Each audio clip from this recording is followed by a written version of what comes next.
কোরআন শরীফে যেখানে বিয়ার আয়াত আছে, যেখানে বিয়ার আয়াত আছে সেখানে আল্লাহ আবার দুটা দেওয়া শুরু করছে, যে দুটা বিয়া করো, তিনটা বিয়া করো, চারটা বিয়া করো, না পারলে একটা লিয়েই ধৈর্য ধরো।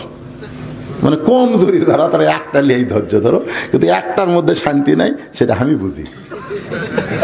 কারণ কোনোদিন যদি রাগ করে, সেই দিন রাগ ভাঙাল লাগে। দেখো রাগ করো না, দেখো কিন্তু যদি আমার দুটা বিয়া বউ থাকতো, আর আমি রাগ ভাঙাতাম না, খালি বলতাম রাগ করছু, যাচ্ছি, রাগ করছু, ওর কাছে যাচ্ছি, দৌড়ে এসে পাও ধরি, যাই না জানো আমার রাগ নয়, আমার রাগ। যারকে দুই বউ আছে তারা আমার মজা মারতিতে ভাই।